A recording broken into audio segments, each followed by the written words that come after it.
Hey, watch microphone discipline. Sorry. Welcome to another episode of the Shaker Heights. Experiences may vary. Today, man, Eric put together the crew of crews live from the student government over race relations. I messed that up, didn't I? Student group on race relations from their 40th anniversary from their classroom or lounge. We'd like to bring to the stage Michele Johnston, Tia Melton, Emily Hooper Lansana, Robert Ware, Braden Albert, Alan Weiss, Marleen Pope. Student group on race relations. On this episode of the Shaker Heights, experiences may vary. Okay, I'm going to bring them to the stage. Here we go. And Marleen. There we go. Welcome. Welcome to the stage. And everybody else will show up when they show up. It's all good. Happy fall afternoon, everyone, on the eve of our future. Like to use having put this podcast together, the impetus was based on Laura Meckler's book, which your group is so well featured in this. Oh, I'm sorry. Someone's typing and we can hear it on the air. Is that you, Marleen? It's me. Oh, it says you. Okay. That's going to come on the air. I'm sorry. So anyway, so well featured in Laura Meckler's Dreamtown were the efforts of the student group on racial relations at Shaker Heights High School. And they're a pivotal group, very influential in the going-ons and the advancement of racial equity within the Shaker school system, and continued the, how should I put it, the advancement and the North Star, Shaker being the North Star of developing and influencing racial relations in the United States, as well as all over the world, as demonstrated in the book. I want to quote from Laura Meckler's book, which is very insightful and very telling. And it also says, it's telling, Meckler writes, that students were the only ones leading conversations about difficult questions that were, again, out in the open. Have you... Oh, where's... Marleen's gone. We can't see her. Can we bring her up, Gabe? Yeah. Also, can you all bring in the rest of the folks? Because they're here. They're here? We don't see them. Yes. They said they're backstage. Backstage. Mm-hmm. Where backstage is. Was there a different link before? No, you go to the mail link. Yeah. I don't know. Okay, I'm gonna mail them the link, so I'll probably be gone for a minute. Okay, they may have hit Google Meet. That's probably what they hit instead of the link at the bottom of the email, possible.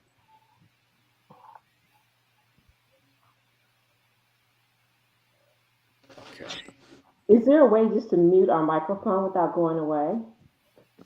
Yeah. Yes. Mm-hmm. There is. Okay. I can do that. You want me to do that for you? Oh, I see now. Okay. I got it. Okay. Thank you. Cool. So before we go more in depth, and we have one muted microphone. Rob, what are you up to these days? I'm a lawyer. I work at a firm in downtown Cleveland, and it's pretty simple. I've worked there for 33 years. Wow. Since 1991, when I got out of law school. So That's it. Basically, we've moved around a little bit. We lived in Shaker for 7 or 8 years early on, and then we kind of wanted to be somewhere with a little more woods. So we kind of moved out east, and we now live in Moreland Hills. So just out, not too far from Chagrin Falls. A lot of leaf raking up. Huh. Exactly. This time of year. And were you brought up in the Sussex area? That's what I remember. Correct. I went to Sussex School when it was still an elementary school, and went to Byron when it was still junior high school, and then went to Shaker. And this is one thing I remember about you and speaking with you. I never saw you in the summer because didn't you spend a lot of your summers in Michigan? That's an incredible memory that you have there. I did. I spent my summers up in northern Michigan on a lake, and that was I was gone for a good chunk of every summer doing that. Surprised I remember that, didn't you? Yeah, it's true. I was never played Little League baseball or that kind of thing because I was always up in northern Michigan fishing and doing that kind of thing. Michele, Yes. Athens, Georgia. What brings you to Athens, Georgia? I moved here 26 years ago, I think. And it was to come with my then partners. My partner was from here, and so came to be with the family, and I just never left. And you are what's your profession? What are you involved in? I am a professional student, and I am also I also work as a staff person at UGA, working with students who are applying to medical school. Marleen, Hello. it's been a minute. Yes, it has. Update us. What's going on?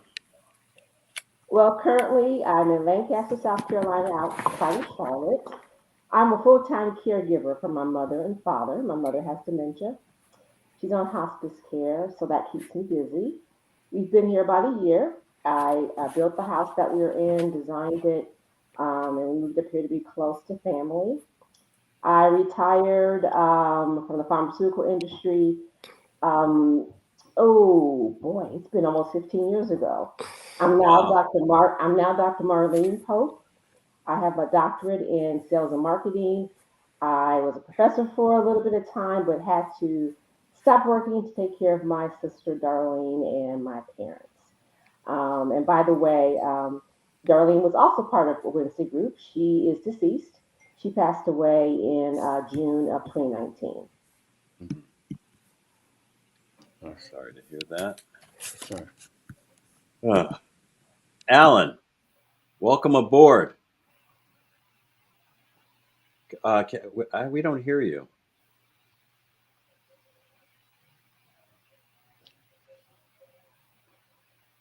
You might need to, if you can, move a little closer to your microphone. If it's just coming from his computer. Can you hear us, Alan? And we have Emily Hooper. Wow, nice. Hello. Emily. Can you hear me now? Yes. Loud and clear. We're doing some introductions as we pop in. Everyone pops into view. Tell us where you are hailing from at this point. Where are you broadcasting from? Oh, her mic's muted. Your mic's Hi, muted. I'm in Chicago. hmm And what brought you to Chicago, Emily? I came to Chicago right after I finished undergrad because I was interested in the arts and cultural community here. Okay. And I enjoyed your website. You're into acting and which you have a business that evolves around that. Could you explain some of that to our viewers? So I work as a storyteller. I teach storytelling, and I also am senior director of programming at the Arts Center at University of Chicago. Nice. Alan, can you hear us? I can hear you. Can you hear me? Yes, we can hear you. All right. Well, good to All see right. you, at least virtually, if not in person. I'm calling in from Tampa, Florida. I'm a physician here, but what I do day to day is really technology development for healthcare. I actually have an undergraduate degree in computer science and an MBA, and so I help facilitate the technology use throughout the entire healthcare system. Nice. So we are going to backtrack. I started off with this big intro. I guess I'll go over it again. So Gabe and I started this journey uh, heavily influenced by our experiences and conversations that we had online. We didn't really know each other in high school. We talked to each other and compared and contrasted things and thought, well, we should revisit Shaker. And it just happened to be we were on the precipice of our 40th anniversary. So he told me about this book, Dreamtown, which Laura Meckler wrote. And we said, well, there's no better time than now. Let's put this podcast together and let's see what's happened to these people that were involved in this book and that were involved in this experiment, this racial experiment, this DEI experiment. And we saw a lot of you at our 40th reunion this past summer. And I also found out that it was also the 40th anniversary of the Student Group on Race Relations, which was highlighted in Laura Meckler's book. Especially, there's also a chapter called Emily Hooper. It's chapter number 9. So I'm sure you're all familiar with it. Have you all read the book? Were you interviewed with? Did she contact you? She must have contacted you, Emily. I was You know. interviewed. I will admit that I haven't read the whole book, but I was interviewed for the book. Yes. Okay. Well, the thing that really hit home with us is Gabe and I really were flabbergasted about what was going on. I was flabbergasted. I didn't really know about the integration process and the whole thing about the Shakers, the utopian idea. And it's fascinating because the evolution of Shaker Heights really mirrors our world today. Speaking to how our world is evolving. And a lot of times, all the time, we use the metaphor of this being the base camp. When we reconnect with Shaker alumni and speak about what the influence and what their experience of Shaker Heights has influenced their life. So this is a very historical thing. We'd like to talk to you about this experience, what spurned this experience, what events, what the environment was like to cause this movement, and how you've influenced it, and so forth and so on. So that's sort of a generalization of where we want to go. But I want to start out with this quote again. Excuse me if I have to reinstate it, but not everyone was here. But in the book, which I've purchased 3 of those books, I purchased one for my sister. I had one of my own, and I gave it away. I purchased one for Michele, by the way. So I've really been, a pusher of this book because it makes me really proud of our school. And it's a very timely book. It came out perfectly in the time that it should have been put out. I've shared this book with people that aren't even familiar with Shaker Heights and were really impressed. And it really allowed me to share a story and have them understand where I'm from and the environment that I came from. And here comes Tia Melton. Hi. Hey, Tia. Long time no see. Yes, forever. Tia and I go back to Montessori school. So for you listeners and our parents grew up together, I've known Tia probably since I was 2 or 3, maybe even further back. So anyway, I don't want to go through the story. You'll have to listen to the rest of it, Tia. But I'm just talking about the Laura Meckler book and how it influenced our podcast, and how the student group on race relations really is a timely story that we want to share with our audience. And all of you were part and partial, and we want to step back and go take a linear approach to see what caused that and what environmentally was going on in the school and what brought your group together. Anyone want to start with memories and start? Tia, what do you remember? What was going on? What were some of the pivotal things that were going on back in, what was that, 1980? It had to be 1984. It was 40 years ago. I think we were impacted by the, what was the speaker? I can't remember. You have to recall the speaker who came and did the presentation at the high school. It was John Gray presentation. John Gray. Yes, I remember that. That was sort of the pivotal thing that got us talking. And did you have a group that was together, or how did you intermingle with each other, and how did you share your disappointment? Well, first of all, someone describe what John Gray did. I'm familiar with it. All of us are familiar with it, but Alan, do you remember John Gray? Do you remember what he said and what he was all about? Boy, I tell you, it's been a long time. But John Gray raised race issues. As I recall, he looked like a white guy, right? And we all assumed that he was. And I don't remember all of the themes that he brought out, but a lot of it was on racial themes. And we walked out of that assembly, that program, disappointed, but also enthusiastic about thinking about how we could make changes. And I asked about the groups. We had groups. We had group itself, which we would get together. This would be the 1984 group. And then there was the Wednesday group. Okay. And the Wednesday group was the 1985 group. And so the group itself, I think we all got together combined to kind of share our thoughts about where we could go. And there were a whole series of meetings. And I think the meeting it had to have started in like 1982, 83 or so, because we probably talked for a year before deciding we could do something.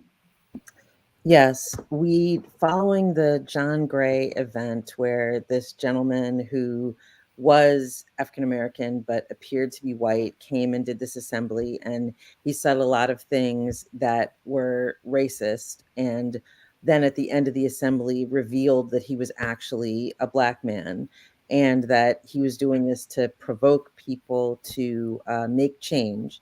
And when we sat down to discuss it, we spent a year thinking and planning, and then the actual first year of Student Group on Race Relations was 1984, our senior year, which would have been junior year for the Wednesday group. Okay.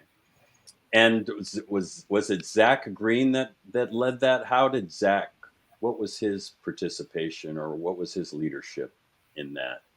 Rob, do you remember how he interacted with you guys? Yeah, Zach was a teacher at the time. And first of all, I want to say hi to all the people who joined. It's great to see Emily, Alan, Tia. I already said hi to Michele and Marleen. And Marleen, I'm very sorry to hear about Darlene. That's sad to hear. But yeah, Zach, but he was sort of a more than a teacher, a bit of a mentor and friend, frankly, to the students at that time. And we all felt comfortable with him. And he, I don't know if he had a psychology background, but he seemed to also be, have that kind of aspect. So I think we all felt comfortable sharing with him and talking with him. And it was kind of almost like a support group. I mean, we called it group, but it was, we would meet and just sort of hang out and talk about various issues in Zach's class. in those days. Was Ken? I just watched a video earlier today. Did Ken Danford bring you all together? Were you guys all friends? And then how did that work? How No, I how don't did that remember piece? how it started, to be honest. I honestly don't remember how it started, but we were all friends in this group, and Ken was certainly a part of it. Okay. So let me try to answer that. So I came to Byron in the 8th grade, and so I believe that group kind of existed in some shape or form that year because I remember us all going on a retreat. And so there were a bunch of us that like kind of coalesced and we stayed together when we went, like we were at Byron for another year, obviously for 9th grade without Zach because I think he had gone to the high school at that point. But when we got to the high school, we were still like hanging out together, like we were friends. And so I'm not sure when the folks from the class behind us, when they came, like they were also a part of that, but they were separate from us just because they were a year behind. It was all of them were Black. And so it was Tia, Marleen, Darlene, Herman Graham, and Darren Thornton. And so they were a group and they met on Wednesdays. And then we, the rest of us, and I'm going to miss somebody. So Rob, Emily, Alan, Rob Weissman, Ken Danford, Ruth Diener, Veronica Steele, uh, Brad. Lori, Scott Griffin. Brad, Yep. nope, Brad Albert. And then there was one, Ruthie. did I say Ruth Diener? Did I not say Ruthie? Oh, you And then did. there, Okay. uh, Alan, I can't remember. She went to Michigan. She went to school with you, but she left in our like juniors, sophomore, Lori, junior. Lori Clash. yeah. Yeah, so that was the group. And so we were all like hanging out together and basically I remember that I remember my mom like telling Zach like to watch out for me because she was worried about me. I think I was struggling in high school a little bit. Even though I always felt like I knew everybody and I had lots of friends, but anyway, those were the two groups that came together. A little, I remember at Byron, there was the retreat was the continuum of learning, I believe. And I remember it was you guys were there and we were there, Wednesday group. I don't think we were officially groups then, but I think that's the first time we probably interacted at Byron for that retreat. And Zach and I guess it was Zach and Marsha who did that. Wednesday group came about, if I remember correctly, Zach was working on his master's in psychology. And one of the things that's probably still true in Shaker today is that 75% of African American students have a below C average. Um, Really, the achievement gap was very pronounced then.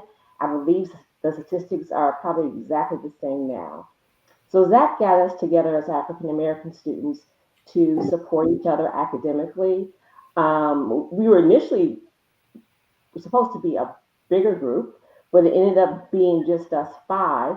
We were all in advanced placement classes, and so we met weekly with Zach to support each other academically.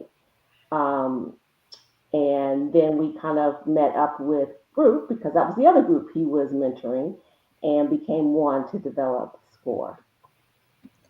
I would add that with SGORR, in our discussions during that year when we were trying to think about what we wanted to do and how we wanted to do it, when we thought about our own experiences, we felt like the transition from 6th grade to 7th grade was a real turning point.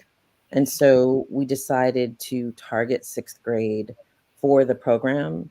And the program was designed to try to support 6th grade students with thinking about their transition into 7th grade to feel that they would have the support and opportunity to feel comfortable in the decisions they made about friendships and their cultural identity.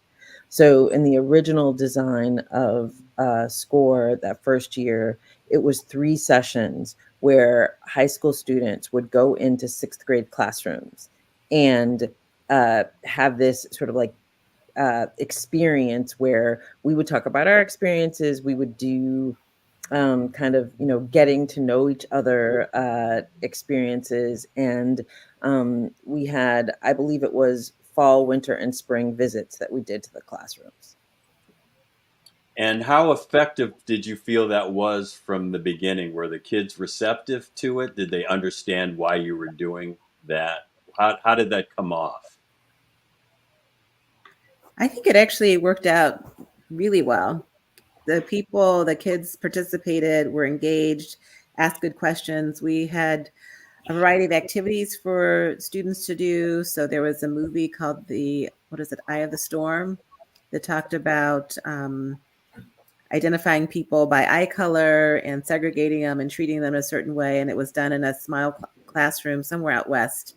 And so we showed that video. There was a card exercise that we did that we showed sort of like a silent exclusionary thing with like circles and triangles. And kids were really engaged and involved. And I think we were really pleased with how it went off and how receptive people were. We reflected back, I think it was probably 85, at the end of 85 or 86, when we got together as a group. And I didn't have the words for it then, but one of the big concerns we had was that we thought it was a great program. We were thrilled that Shaker had adopted it, but we worried about, was this the only thing that Shaker was going to do? Because we were thinking that it was a great program, but there needed to be more done. And I guess we weren't really saying the words of there being more of a systemic problem, systemic racism that existed. And so we talked about it being a great program and it being widely accepted by staff, faculty, students, everyone. But we were concerned about like other things that needed to be done.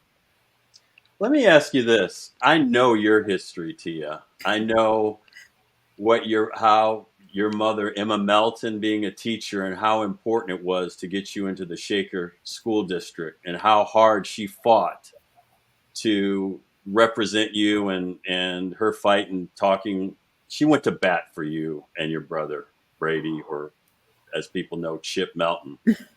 And the leveling system was definitely a way that was a demarcation point, let's put it that way, of what the problem was. I mean, we had racial diversity in the school system, but the experience wasn't complete. What I'm thinking when I look at you, Rob, and Alan, were you aware of this, and what brought you into this to help with this group? What I mean, being white students, were you aware of this problem within in the school system, and how did you bring yourself to want to aid in alleviating this problem? I jump in. What I remember is we were a group of friends that were friends first, and it just happened to be a diverse group. And so when I don't know that the problems themselves were the reason we were together in the first place. We were together because we were friends, and we were we were meeting in this way and supporting each other. And I think it just naturally evolved when, speaking for myself, when I became aware of these issues through the John Gray presentation and other types of things that were being talked about. And I think we all felt, again, I'll speak for myself, I felt that it was something that it was a shame that we looked around us and saw a lot of self-segregation and other inequities. And I think we just felt that if we could do it, others should be able to do it. And so the impetus for this really was to try to bring what we had to other people. And I'll say that, at least in my mind, what it became, I never would have thought that I honestly, it was a program, it got developed, and it was really, really neat at the time. But the idea that it's continued to today and has become such a, cornerstone of what Shaker is trying to do in terms of, racial equity, is to me, it's amazing. And that's, I'm very proud that we were a part of the original thing, but so many other people have really made it what it is today. It's hard for me to top what Rob just said. I mean, I frankly, until the John Gray presentation, racism was more of an abstract concept for me personally. Right? I never thought about it. I grew up, I'm Jewish. I thought a lot about anti-Semitism. I didn't think about racism, even though a lot of my friends here are Black. I never thought about it. But that was an eye-opening sort of presentation that got me to think, geez, I mean, this is a huge problem. And I'm proud to say that we came up with a solution, to help our corner of the world. And very much, as Rob has stated so eloquently, it's amazing that it's lasted 40 years and has become a central part of the identity of the Shaker school system. I was really struck with Tia's comment about the fact that sort of when we were thinking about our experience as students culturally and socially and starting student group on race relations, it had to do with wanting to make a difference in how students felt supported in terms of choosing their friends and being proud of their own identity.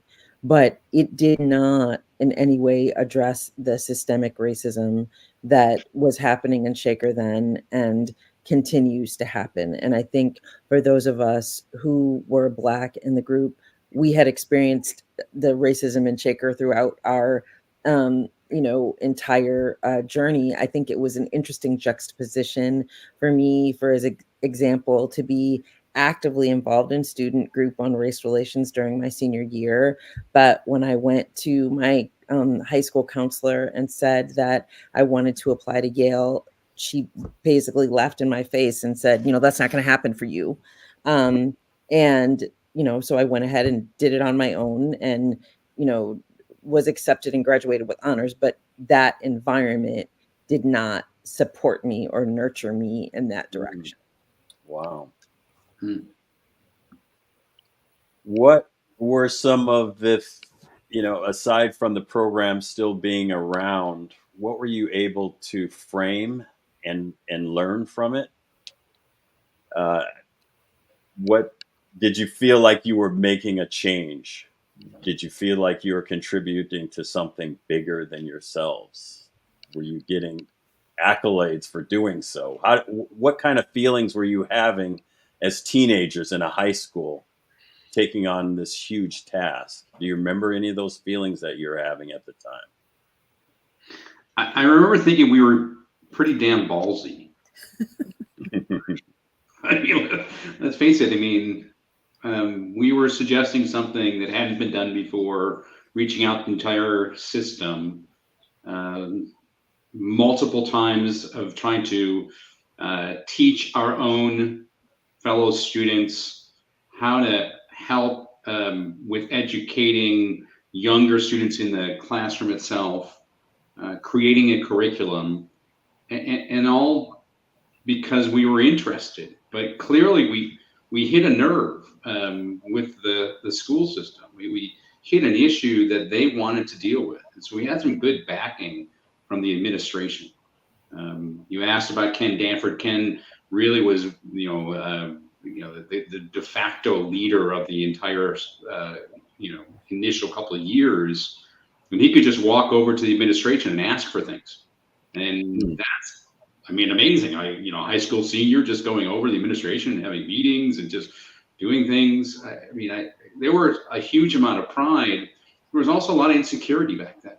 When we left in '84, we were clearly handing things over to Tia and Marleen and Darlene and everybody else from the Wednesday group.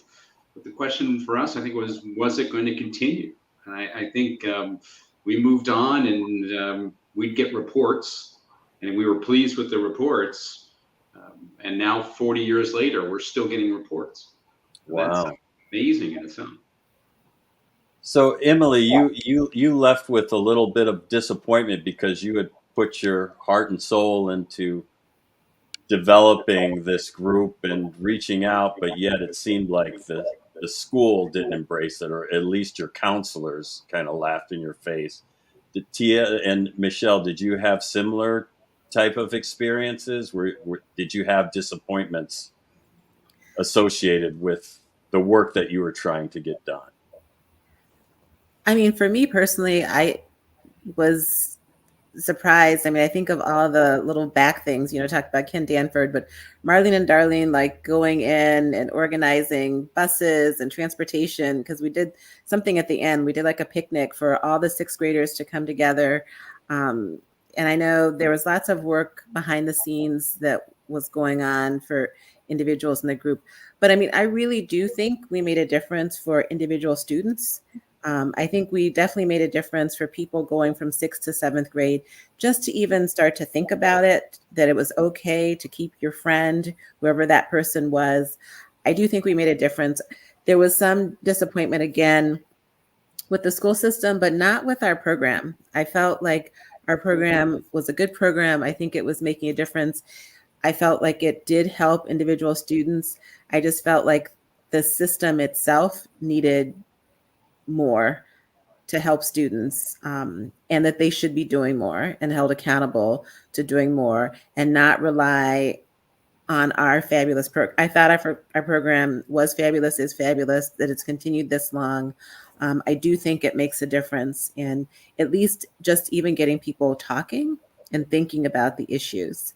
But there is disappointment in the overall, system.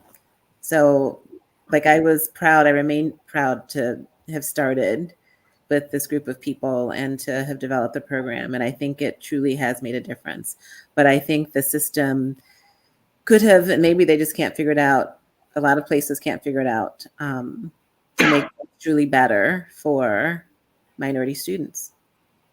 Marleen, did you have milestones or did you have data that told you at any point in time that you could look at that you were making a difference?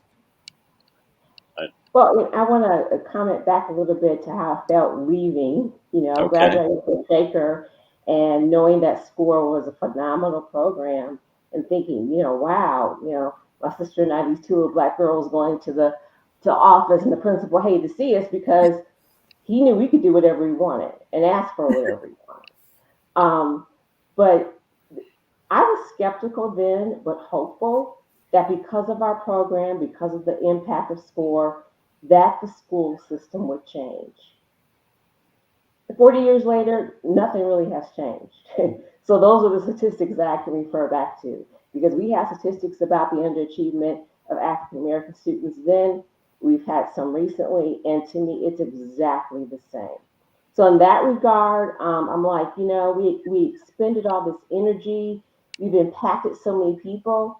When I went to the reunion last year, the 40th reunion, I realized, and I think Tia spoke to it, the individual impact is what has been so phenomenal and worth it for me, and what makes me feel very excited and proud. When the core group left and we were by ourselves as a Wednesday group, and we were hoping people would show up to sign up to be leaders, and we have more people than we could accommodate interested in SCORR. And these were our friends and not our friends, and we just didn't imagine that. And even going back now and hearing that SCORR is the group the students want to belong to. On any given day, the most popular T-shirt or sweatshirt says SCORR on it at Shaker. I mean, I just can't believe that. So if from an individual basis, we're helping people to think differently, to interact with people differently, to love differently, we've done our part. Now, the systemic part, I'm still like, oh my goodness, things still haven't changed. Well, that's the disappointment. But again, I'm so proud to be to say I was a part of this thing called SCORR. Was it a type of a mentorship? Did you individually follow sixth and seventh graders through the ranks, and have you had any contact with them becoming adults? No, I think the biggest thing is that the students who went through SCORR want to be a part of SCORR. And that's, to me, they want to be a leader. They want to be that high school student in the front of the room. And that's, to me, the biggest piece of feedback on the impact that we had. Why do you, any of you, why do you think we haven't come as far as we could have come with such a program like that in a community that was willing to embrace racial diversity and equity and inclusion? I'll Can I? throw it in. Go ahead. I'll just say because of the backlash from the civil rights movement. So even though there are people who want to see that things can and will change, there are also those people who don't want things to change. And I think that is like the crux of the problem right there, because that's happening across the country. And so that's what you're seeing in the book bans and people not wanting to teach certain history. I think that is a lot of people not wanting to change. Although I think in Shaker, people are like, we still want to move this forward. But if you're not addressing the systemic issues, how are you changing things overall? Because I'm just going to say, I never imagined that this would last for 40 years. I don't even know that I thought that it would last behind the Wednesday group when they graduated. And the fact that it did, it's amazing. And I do feel like a lot of students have wanted to be involved because of their experience. So Laura Way, her daughter, I think they have tryouts now for SCORR, which is kind of weird. I read about that. Yeah. Yeah, so people try out to be in SCORR.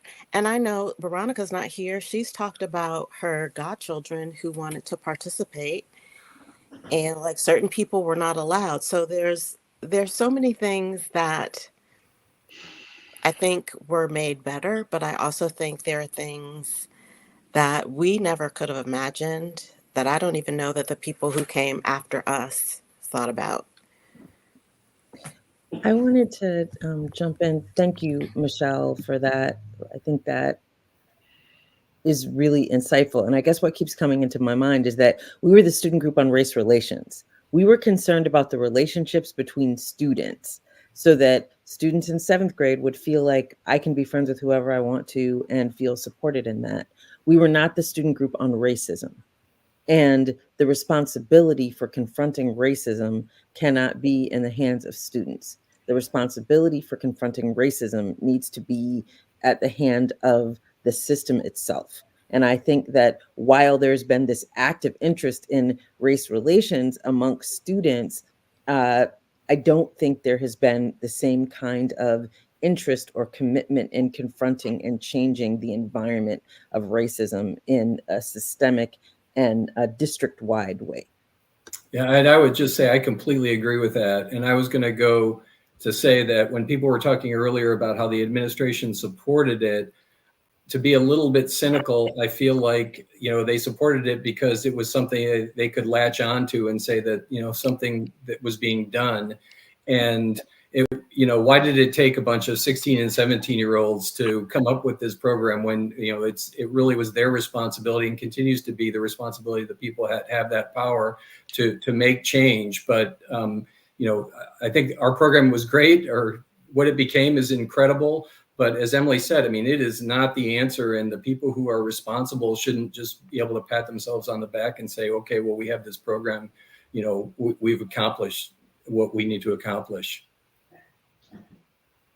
Well, that clarifies a lot to me, because I think the water gets muddied with everything that's going on in our world today with DEI and what was pointed out in the book. There's sort of a caste system academically within Shaker Heights. So thank you for clarifying that, Emily, because we tend to throw everything into the same basket or same bucket. And in reading about that, the program, there's a fight to keep it what it is, because people want to bring in other issues like the LGBTQ issues, as well as anti-Semitism and all that other stuff, when your mission was just what you described, Emily, where was the races getting along better as kids. And yeah, I'm glad you clarified that, because I was a little muddled with that, you know. So they don't have the levels anymore. They don't do that. They took that away during the pandemic. And so, but I think there are issues behind that because some families feel like having their students in a classroom with other people who are maybe not taking education as seriously, or their families don't take education as seriously, like that's also causing problems on the other end of the spectrum now. So there have been changes that I think that we're probably not all aware of in the school system, but as everyone has so eloquently said, like it was not our job to change the world. We were just trying to change our part of it. Mm-hmm. So, but speaking from that perspective, what do you feel about the elimination of the leveling system? And also, I hear a lot of the testing, SATs and all that stuff, they're going by the wayside to some schools. How do you feel about that? And I'm sorry, I don't want to monopolize, but I work at a university. So people were doing away with the SATs because they felt like during the pandemic it was problematic. Students couldn't actually take it. And they thought that it was helpful for students who may have come from a different socioeconomic background or may have not come from the best schools. However, a lot of schools are reinstating those tests because with the Supreme Court decision from June of 2023, which I think it was, which it did away with race and admissions, schools are asking students to take those exams again because they can use those exams in some ways. And don't quote me because I haven't read all of the stuff, but they're using those exams to predict how students from lower SES backgrounds and schools that may not be the greatest to see or say that they can do well in a school like Harvard or something like that. And so for me, I know that I was impacted by that system. Like I came from the Cleveland Public School and I was in that system. And then when I came to Shaker, I was not put in that, like the leveling system in Shaker. And I remember fighting to get into certain math classes because I wanted to be an engineer. And maybe I shouldn't have been, maybe I shouldn't have been trying to get in those classes because I did not, when I came to Shaker, the Cleveland Public School had been on strike for, I guess, like a couple of months. So I was behind. I've never, ever regained that math ability that I had before. I mean, and our families didn't believe in tutoring and all of that stuff. So I couldn't get that back. But I tried so hard to do that and I got smacked down a lot. But I also I think I advocated for myself very well.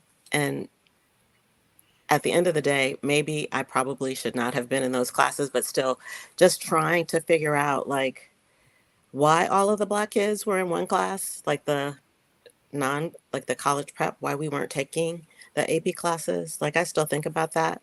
I think about my daughter went to a private school, but she was one of maybe two Black students, and she was the student in the AP classes, and the other students were not. And so there's still that kind of divide when people are looking at education for all children. And so I'm not sure if it's good or bad. I can't make that decision or talk about what's happening in the schools now. But I do know when I was there in the fall for the anniversary that people were really upset about it. Well, I would comment that taking away the leveling system, maybe taking away, there was, the basement school. That's all fine. But if you don't deal with people's teachers' individual interactions or racism or their own thoughts about who's in front of them, then it's not going to have an impact. So unless you get teachers talking about their own biases and how that affects how they're teaching and what response or what they're saying to the students in the classroom, it won't change anything, at least in my mind. That you've got to deal with individual biases of the educators that are there, of the system. And so just changing a program or getting rid of leveling will not be enough.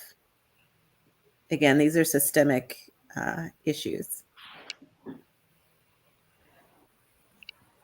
Did you see those, being not of color?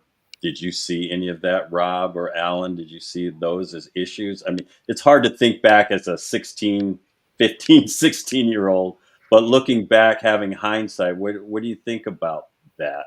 I look at knowing, and especially doing this show, and I went to, T and I grew up together. So it was a socioeconomic challenge for our families. Me coming from a single parent family, trying to keep up appearances, I like to put it that way. That was struggle enough, and trying to live in a neighborhood and try to look normal when you have socioeconomic challenges, if you will. So getting a tutor or going away for the whole summer, doing things and having access and experiences that other kids your age and kids in your peer group have to experience things, that was not happening to most of our families, the Black families. So I think that's a lot of the problem, access. And I don't see that changing. I see that getting worse. And I think just the whole population, white people are experiencing that too. I mean, for the first time in history, that the generation of the offspring is not living a better life than their predecessors, their parents. So I think that's a bit of that contributes to the problem just as much. But also you have you have the physiological aspect to it. Is racism a disease? And if it is, I mean, you got these things I quote like cortisol, telomeres, and the lithology of caste. And I'm quoting from Isabel Wilkerson's book called Caste, about neuroscience studies toward between like basically blacks and whites. And I mean, racism is a health hazard, and it's unfortunate. I mean, it's like a disease. But is there a cure? Is there a cure? I realize you weren't suggesting that we eat the cats, which is. But philosophically. But I can tell you when I read Laura's book, and I heard her speak on this book 3 or 4 weeks ago. She spoke to an organization I'm involved with, and I will say that I mean, my awareness of these things. I mean, I definitely had what I would say a superficial understanding of segregation and just the sort of, and that was a part of why we did what we did, but. My understanding of systemic racism was really not at all, it was barely there. And so I can't say that I would have, and I'm sure today I can't even fully relate to, what that experience must be like. But reading her book really was eye-opening, just some of those things that were going on and the history of it and so forth, which I did not know. So it really was excellent. But I also wanted to comment on a point that Ms. made earlier, which I agree with. I think this is way outside my lane. I don't know if it's right to take away levels or not, but that's, in my opinion, that's not the issue. The issue is the racism, and if you just take away levels and don't change anything else, nothing is going to really change. And I think everyone wants academic excellence. So if levels get you academic excellence, why not fix the racism part and keep the levels? I'm not advancing that opinion. I don't know if that's right or wrong because I'm not an academic expert. But to me, it's a little bit of a red herring to just take that away and say, okay, we solved it. We did something great.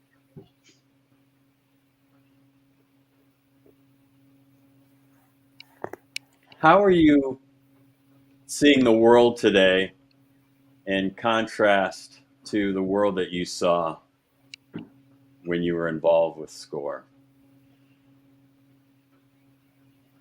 I'm going to respond by going back to something that you asked in terms of what we learned from being a part of SGORR and sort of one of our takeaways. And I would say that one of the most important takeaways is that young people can make active change. So we wanted something to be different. We structured a program to make that happen, and we were able to put it in place. We did not do it by ourselves.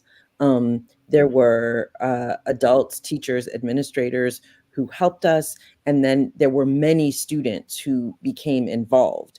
But we had an idea, and we were able to put that into place. And I think some of us, that sort of sense of feeling like I have an idea and I want to make change, we felt empowered to do that, and we've carried that with us. And so, for example, when I was in college, I was actively involved in protests for, divestment. And at that time, we had protests and we met with the administration and we were listened to or not listened to. I think what is different now is that there seems to be a fear of activism that is different than what we experienced, where rather than young people who have ideas that they want to make change and the people and communities surrounding them listening and saying, this is how we can support them in making change, I feel like we are living in an environment where the idea of young people saying, we want change, we're going to actually work for that change, seems somehow threatening to people. And that's scary for me.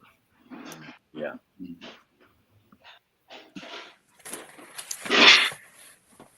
I think thinking about how people fear activism, I think there's so much that's happening, just like the culture has changed a lot, I feel like. And I do see people protesting, but also we're criminalizing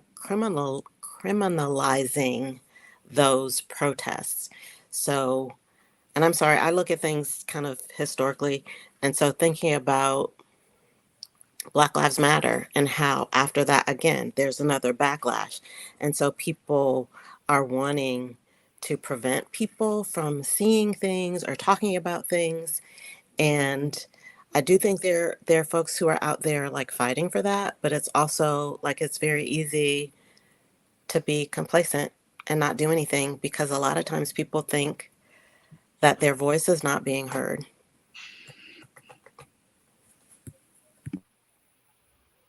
I'm really surprised at the stances that,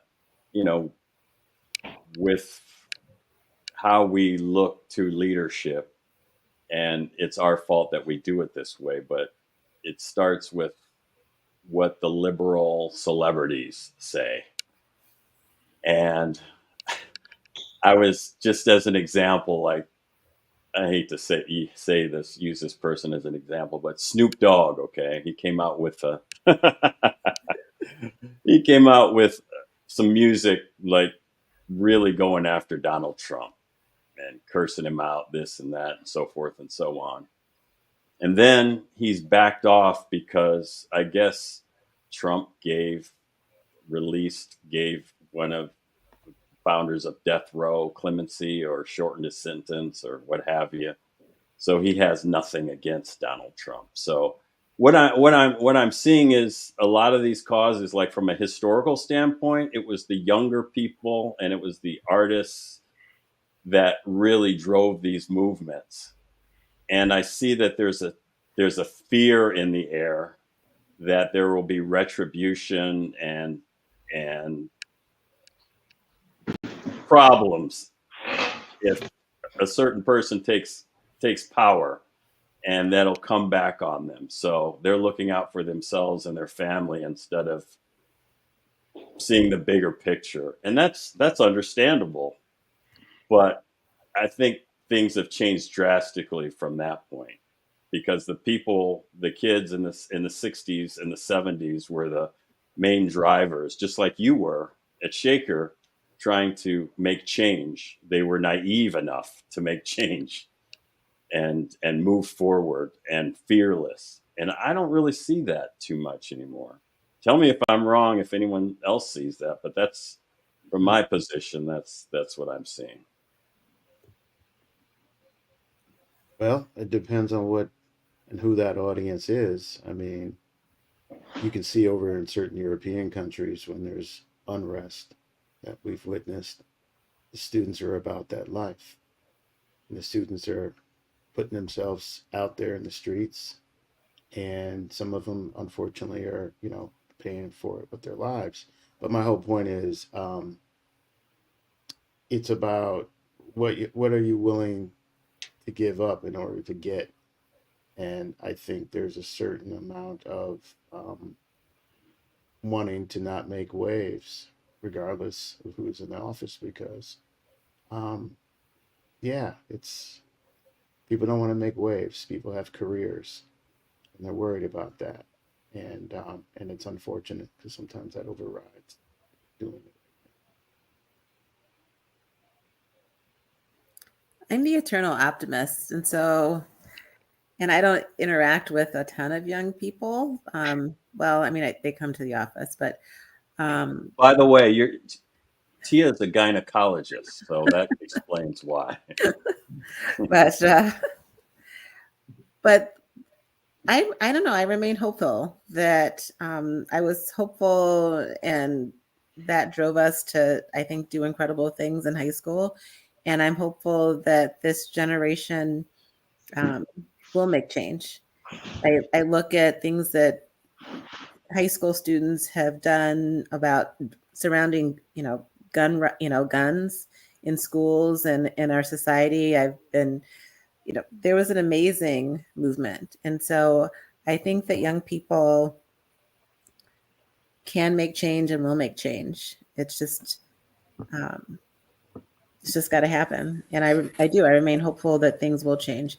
But society in general, there is a problem with systemic issues that you're not even aware that there's this undercurrent. And then you read something and realize, wow, that impacts everything. You think of redlining, and well, that was, so far, gone. But, redlining affects someone's family's history of being able to support other family members, just the generational wealth. And you don't even realize, like I said, that systemic issues are impacting your life. But I remain hopeful that change will happen. I remain hopeful for Tuesday. By the way, the kids from Sandy Hook, they are all 18, and this is the first time they are voting. Wow. Good for them. I agree that I remain hopeful, and I am encouraged by young people continuing to have sort of important ideas and activating them. I think what I was trying to say is that I feel like the environment that young people are trying to make change in is more frightening now than it felt when we were in school, and I think that is disturbing. And I hope that as much as possible that we can continue to provide a kind of support for living in communities and societies where we support change. I'm going to, unfortunately, be more cynical. And in my journey, since Shaker, I appreciate the bubble that we were in Shaker, and our friendships, and the positive attitude that we brought forth to tackle something like race relations.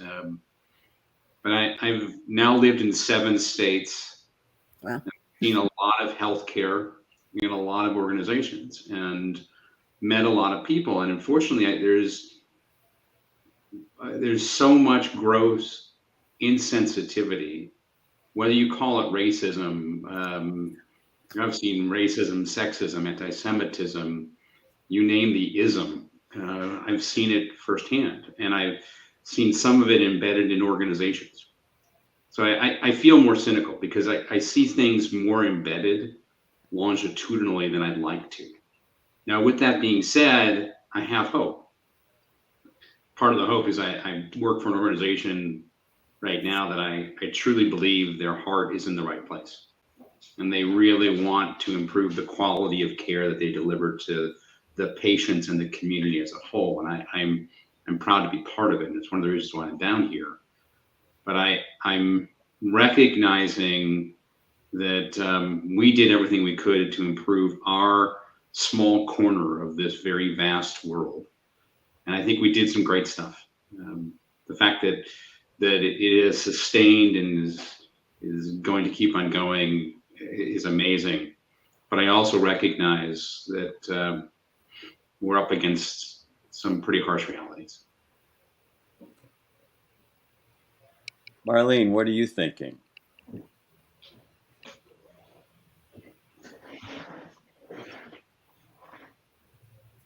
You're on mute. Okay. You know, unfortunately, I do no longer interact with young people anymore. I interact with old people. But I'm always hopeful, because if I'm not hopeful, then I think I might lose it. There are there's evidence of a lot of good things going on. I still meet good people every day who just want to be good people, who want to love their neighbor, who want to be kind to their neighbor. So I'm the optimist, like Tia. I think good will overcome, and that this next generation, I'm scared for them in the fact that the young ladies may have less, and right today have less rights than I do, or I did. Um, but I'm also confident that they're not going to take this line down. They're going to fight. So I think we're in for a fight, but I think the next generation will step up. Rob?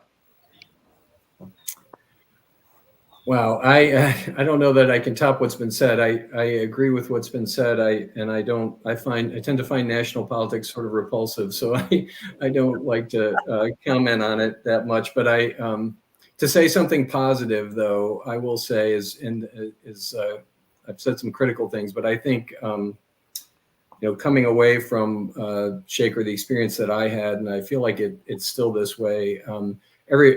No place I've been since then, no environment I've been in since then is as sort of progressive, and I don't mean just in a purely political sense, but just in terms of on these issues. And I think it is imperfect as it is, and it is imperfect. It still is. It's good that Shaker does try, and that's, I think, the point you get out of Laura Meckler's book, which is that there's still a lot of problems, but there are people that are trying, and coming out of that, you do carry that with you when you go through the school system.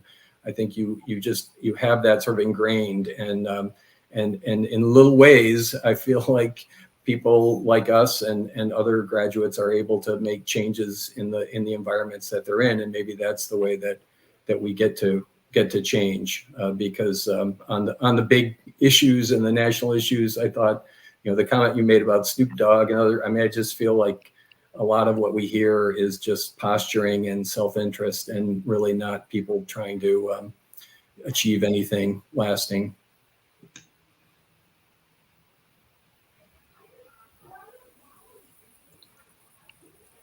What comes to mind when I say Tuesday? This Tuesday? Tacos? This Tuesday? Taco Tuesday. Passport? Yay.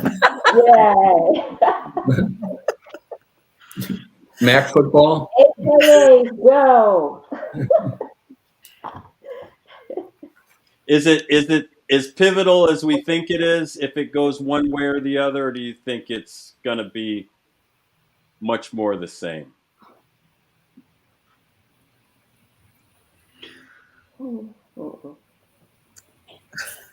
I think it will be very bad for the country if Trump wins overall. I think, Yeah. I think it was pivotal. And I think that the truth of the matter is that those of us who are interested in fighting for change are going to continue to need to fight for change, no matter who is in charge. The nature of the fight is different. And to have a candidate who says that they will eliminate the Department of Education and to be people who are deeply interested in education, for example, is frightening to me. To have a candidate who is making decisions about that significantly impact women's bodies and their ability to control the health and safety of their bodies feels frightening to me. So it does not feel like it is simply more of the same. What is the same is that those of us who feel that there are important issues that we need to fight for are going to need to keep fighting, but the nature of our ability to engage in that fight, I think, will be very different depending on who wins. Do you have the confidence that if it goes left or right, if you will, that it will bring the fight to more people and it'll work out for the better in that way? For instance, if Trump wins, you think people will actually find a reason to stand up for something and find a cause and be more proactive? I certainly hope so. I try not to be negative. I am hopeful, but I think I'm kind of a realist and I see things that happen. And again, because I look at things historically, like we can see some of the things that change and see some of the things that don't change. But I'm hopeful that people will stand up and, fight for what they believe in to be on the right side of history.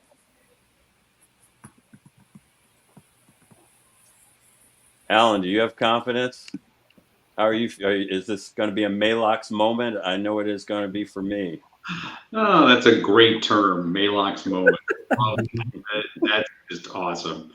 I have confidence that people will continue to put up a good fight, regardless of who wins, and will continue to push their agendas. I also, though, unfortunately, I do believe that there will be violence if Trump loses.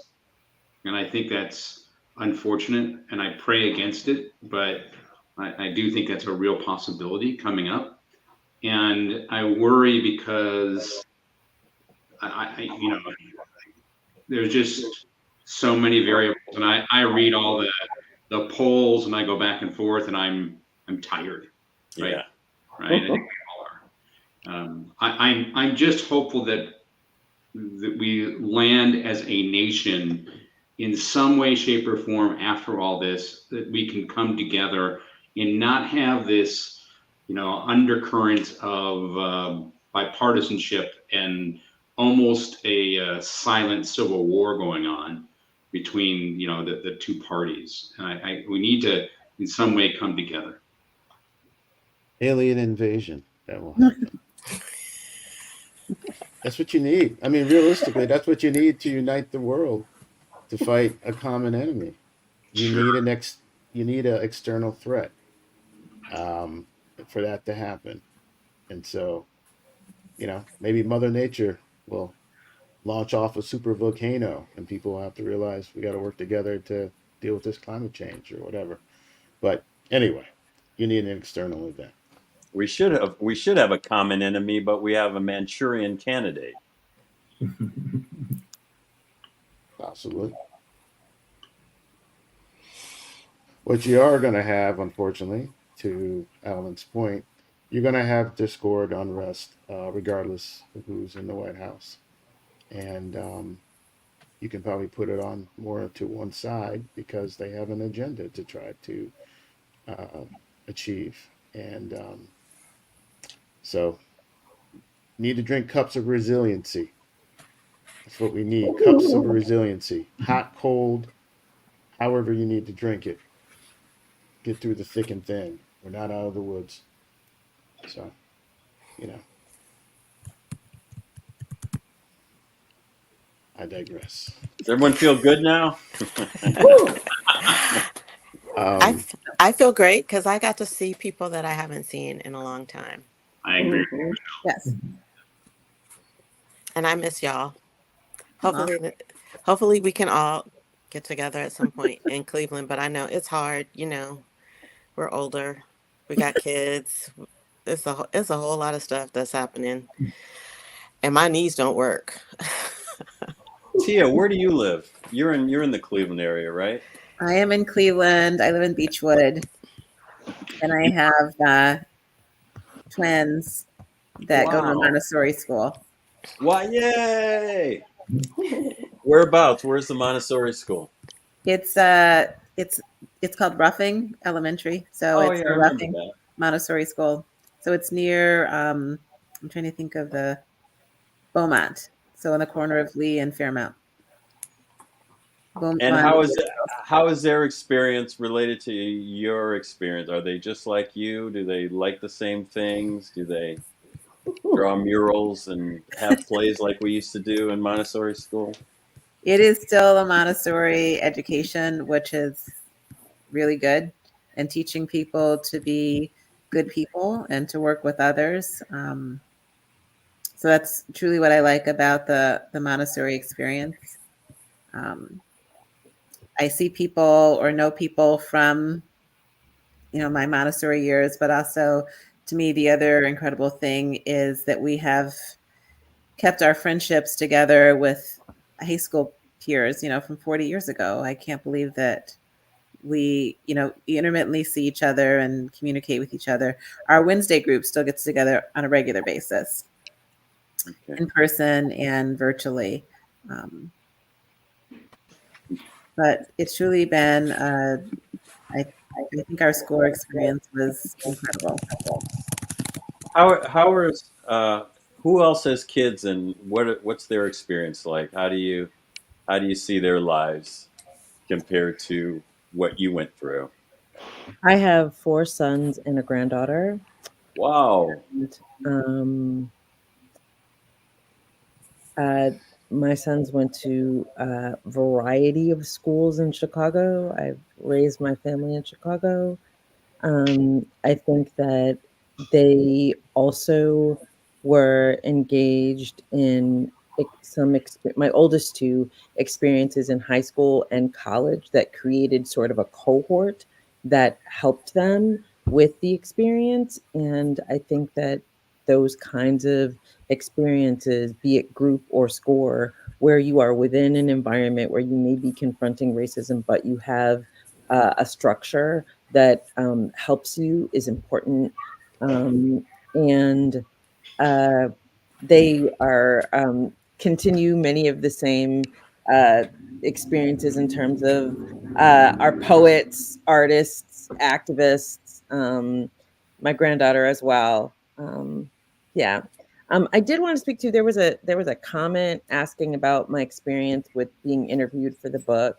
And I would say it was fine, but that I did have a lot of anxiety about the book because it's a very complicated, layered issue. And it was really important to me that a lot of people be interviewed. And so I gave a lot of suggestions of people because I didn't want I didn't want only one piece of the story to be told. I think it's a complicated story to tell the story of growing up as a Black person in Shaker. Mm-hmm. I think that's a lot of challenges. Well, I think that's where we're successful here with the podcast, because I felt like I was alone living the experience that I was as a Black person, I keep saying keeping up appearances, but it was nice to hear people with similar experiences. And it just, allowed me to see things in a different way than I saw back then. And I think a forum like this enables that. And I'm glad that we're able to reach out and have these conversations.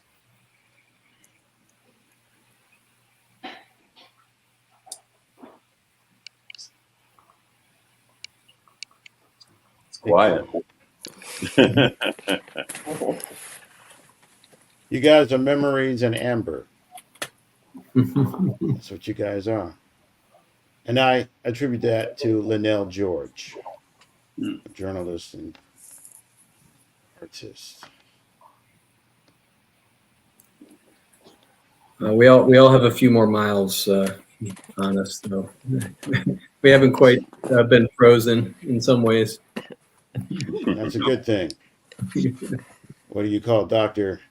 Your pliable neuroplasticity. We're just chronologically superior. Yeah. I would just say, I'm not sure that's superior.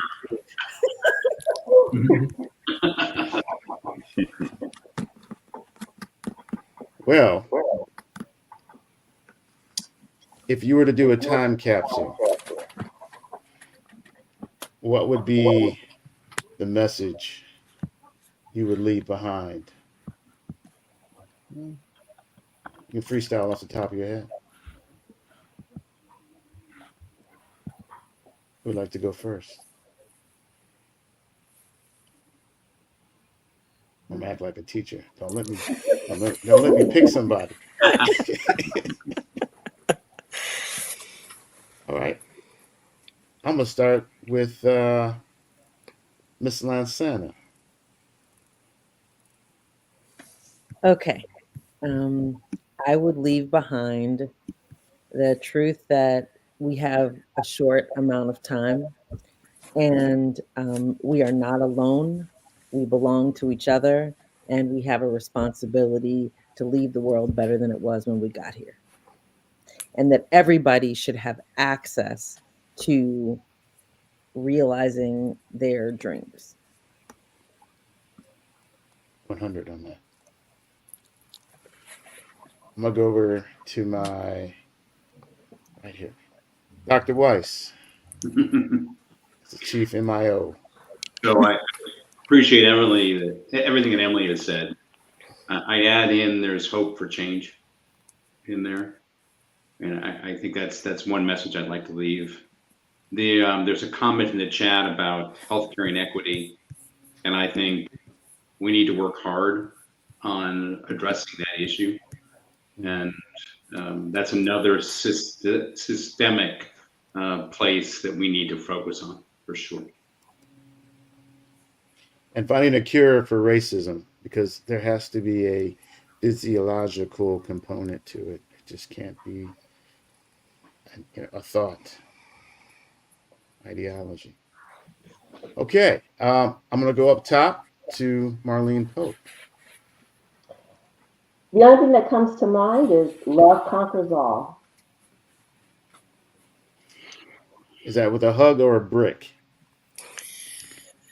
Depends on Yeah. Okay. You had to ask. I am a curious person. Keeps the neuroplasticity going. Barrister Ware. Boy, I guess I would say treat others as you treat yourself, and keep an open mind. And you never know where someone else may be coming from or what they're going through. And I think if you can sort of take away your assumptions about people and keep an open mind about the person in front of you, that's the most important thing. Co-sign with that. I'm going to go down to Tia. I'm sorry, I was trying to look for a quote that I often think about by Muhammad Ali. And Your cousin. Let's talk about that. She's first cousins with Muhammad Ali, and we went to go see Muhammad Ali on a field trip when he was fighting Chuck Wepner in 1975. I can't even remember Montessori that. school. You don't remember that? He picked you I and do gravy remember. up. I can't believe you do. I remember everything. And I was mad that I didn't get to go up to the podium since I'm so close to your family. I'm pretty much a Melton. But anyway, I digress. I'm trying to find the quote. So maybe you can come back to me. I'm going to find the quote. Okay. Michele, is your... No, I didn't go. And I Okay. think I'm just going to reiterate what a couple other people have said. So treat others how you wish to be treated. And life is short. So do the best that you can to make a difference. Okay, I found the quote. Okay. So I guess I would say one, again, I'm the eternal optimist, and I think we should always be hopeful and that nothing is impossible. And so the quote by Muhammad Ali says, "Impossible is just a big word thrown around by small men who find it easier to live in the world they've been given than to explore the power they have to change it. Impossible is not a fact. It's an opinion. Impossible is not a declaration. It's a dare. Impossible is potential. Impossible is temporary. Impossible is nothing." Yeah. That's excellent. 100 on that. Well, it's coming around that time. We thank you all. I say do your part and be brave at doing it, because good people that do nothing, this is harsh, are good for nothing. I don't like good people just being nice and just standing by and not saying anything, seeing something and not saying anything. It's all about deeds and not words. Mm-hmm. And on that note, may you go into Tuesday with your just at peace. I mean, just basically at peace. You know, everybody's, you know, going to have a certain level of anxiety, of course. It's like waiting for the other shoe to drop. But at the end of the day, at peace. And whatever happens, you'll get through it. You got no choice. And those are the last words as we go into history here on the Shaker Heights with the student group on race relations. Give a shout out to Michele, Tia, Emily, Alan, Marleen, Robert Ware, and the other folks who were not able to make it. And other folks lost to history, trying to be about something. May you be about something out there in the world today. The shit's about to get real, so you better be about something. That's all I gotta say. God bless you. Stay safe. And we out of here on the Shaker Heights. Oh, next week, November 10th. Salute to Shaker veterans. Y'all be Get safe. out Have a and good vote. Vote. God damn it. one.